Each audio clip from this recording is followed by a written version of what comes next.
Hello everyone, this is Keith from T&K Images. Have you ever wondered how trains turn around? I know this is not the most burning issue of the day, but thanks to Railside RV Park and the Grand Canyon Railway, I'm going to answer this question. Most of us grew up with modern trains, such as subways, commuter rails, and the like. In most modern train systems, the trains do not actually turn around, they simply change direction in a couple of ways. The locomotive can be decoupled from the train and pass past the main line of the cars and attached to the other end. The other method is to equip the train with a driver's console at the end of the train and merely run the train in reverse. After all, diesel-electric trains run just as well in either direction.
The Grand Canyon Railway is a heritage railroad that carries passengers between Williams, Arizona and the south rim of the Grand Canyon.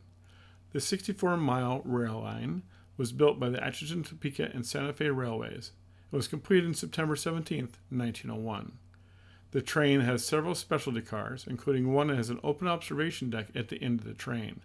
This setup mandates that the train must turn around at the end of each run.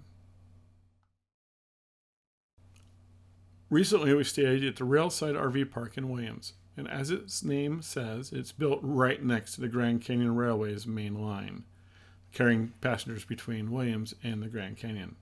This gives us the perfect place to watch train operations.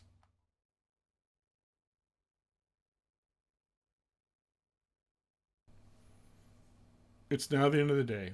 After the train has returned from the Grand Canyon, the passengers have disembarked at the depot. It's time to turn the train around in preparations for tomorrow's run. So how are they going to manage to turn the train around? It's quite simple. It just takes some extra track to make this all work. The extra track is called a Y. Even though it's called a Y, it is a set of tracks that actually form a triangular junction, allowing the train to do a three-point turn. In the case of the Grand Canyon Railway, the first point of the triangle is just outside the Williams Depot. Here we see the train on the first leg of the Y.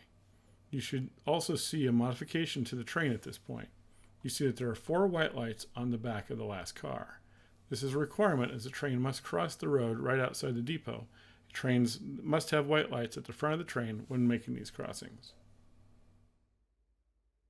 This train is quite long and this operation is done at a slow pace. I'm going to speed up the video at this point to get us to the next point in the turnaround process.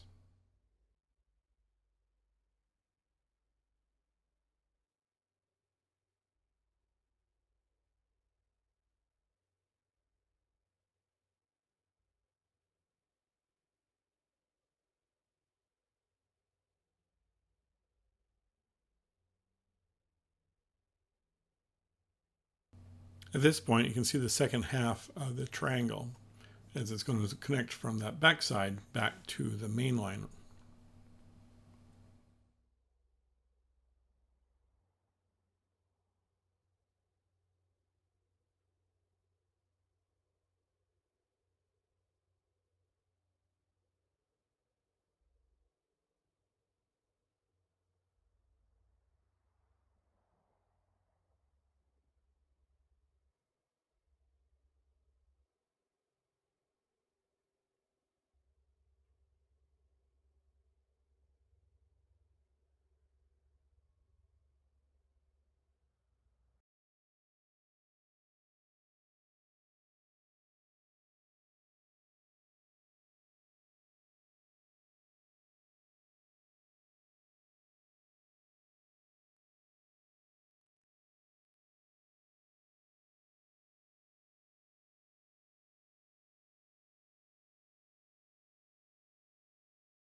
Step 1 is complete. The train is on the past the first leg, the switch is thrown, and the train begins onto the second leg of the Y, heading between the back piece and on its way to the main line just outside the RV park.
All right, as you can see, the train's now back on the main line.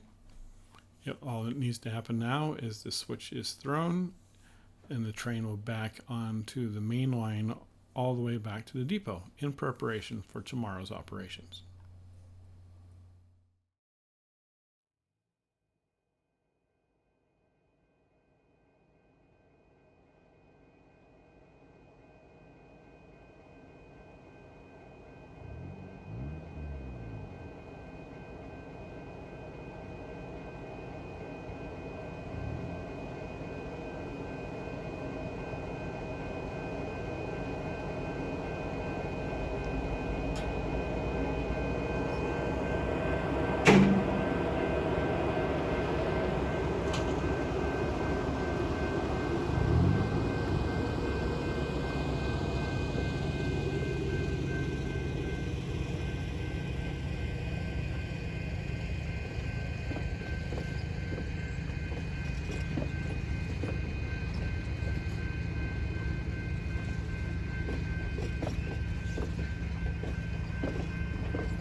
The sun is setting in the west, and it's the end of another train adventure at the Grand Canyon Railway. And there you have it. Now you know how the Grand Canyon Railway turns trains around in Williams. You're also prepared for anyone who walks up to you in the future and says, "Say, do you know how trains are turned around?" I hope you enjoyed this video. I also wanted to send a shout out to a special boy named Noah who loves all things trains. I love you. From Railside Park, this is Keith with T&K Images. Have a great evening.